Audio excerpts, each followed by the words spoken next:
ஸ்ரீராம் ஜெய ராம் ஜெய ஜெய ராம்.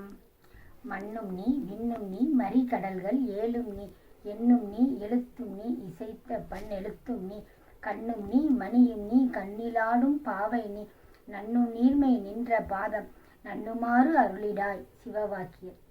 அனைவருக்கும் வணக்கம்.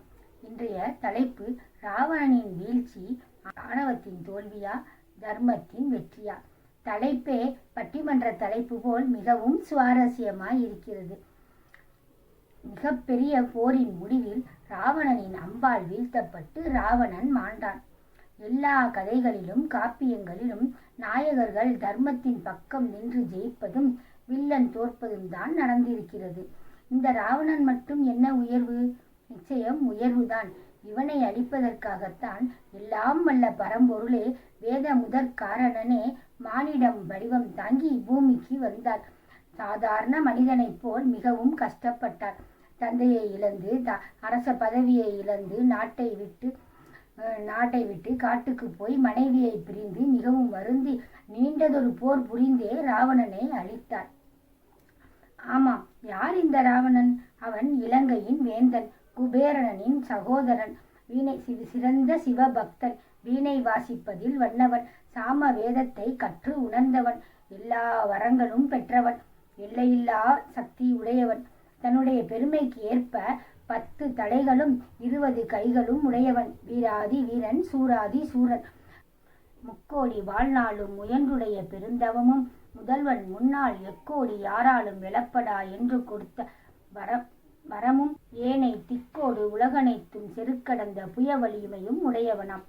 இவ்வளவு சிறப்பு வாய்ந்த ராவணன் தன் தங்கை சூர்ப்பனகையின் சூழ்ச்சியான பேச்சை கேட்டு சீதையை மறந்து மனச்சிறையில் எந்த நேரத்தில் வைத்தானோ அந்த நேரத்திலேயே அவனுக்கு தோல்வி ஆரம்பித்து விட்டது.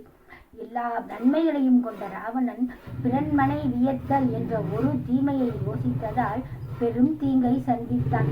அவனுடைய பேரழிவிற்கு காரணம் அவனுடைய காமமும் மானமும் தான் என்ற ஆணவமுமே ஆகும். அவனுடைய நலத்தில் அக்கறை கொண்டு அவனுக்கு அறிவுரை கூறியும் இடித்து கூறியும் அவனை நல்வழிப்படுத்த முயன்றவர்கள் ஒருவரா இருவரா எத்தனை பேர்! அவனுடைய மாமன் மாரீசன், அடுத்து கருட வேந்தன் ஜடாயு, பாட்டனார் மாலியவான், இன்னும் உடன் பிறந்த சகோதரர்களான கும்பகர்ணனும் விபீஷணரும். அவர்கள், அண்ணா, சீதை பெரும் நெருப்பு கொண்டுள்ளதோ பெரும் வகை.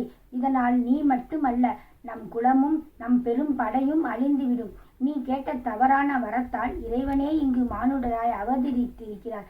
தயவு செய்து சீதையை விட்டுவிடு என்று எவ்வளவோ சொல்லி பார்க்கிறார்கள்.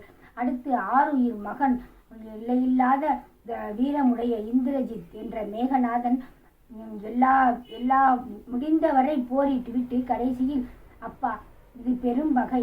நான் இறந்த பிறகாவது நீங்கள் சீதையை விட்டுவிட்டு உயிர் பிழையுங்கள் என்று கூறிவிட்டு உயிர் துறக்கிறார். அனைத்தும் ராவணனை பொறுத்தவரை செவிடன் காதில் ஊதிய சங்காய் போய்விட்டது. வினை வலியும் தன் வலியும் மாற்றான் வலியும் துணை வலியும் தூக்கி செயல் என்ற வள்ளுவரின் வாக்கை ராவணன் அறவே மறந்து விட்டான்.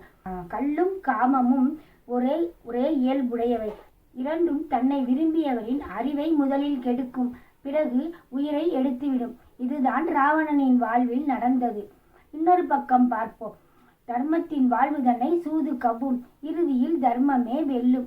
தர்மத்தின் பக்கம் நின்ற ராவணனுக்கு இயற்கையும் ஒத்துழைக்கிறது. பரசுராமர் தன் தவ வலிமை முழுவதையும் மற்றும் விஷ்ணு தர்மசையும் ராமனிடம் ஒப்படைக்கிறார். கருட வேந்தர்களான ஜடாயுவும் சம்பாதியும் உதவுகிறார்கள். கூடவே நிழல் போல் லட்சுமணர் வருகிறார். அனுமன், அங்கதன், விபீஷணர், சுக்ரீவன் என்று தர்ம சிந்தனையுடைய அனைவரும் ராமர் பக்கம் நிற்கிறார்கள். வானவர்கள் எல்லாம் வானரமாகி போரிடுகிறார்கள். எப்படி பார்த்தாலும் ராமர் நிச்சயம் ஜெயித்து விடுவார், தர்மம் வெல்லும் என்பது நமக்கு நன்றாக தெரிகிறது.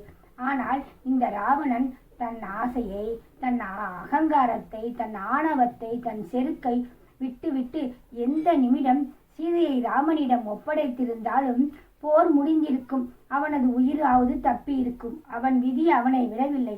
ராவணனின் வீழ்ச்சி அவனுடைய ஆணவத்தின் தோல்வியே ஆகும்.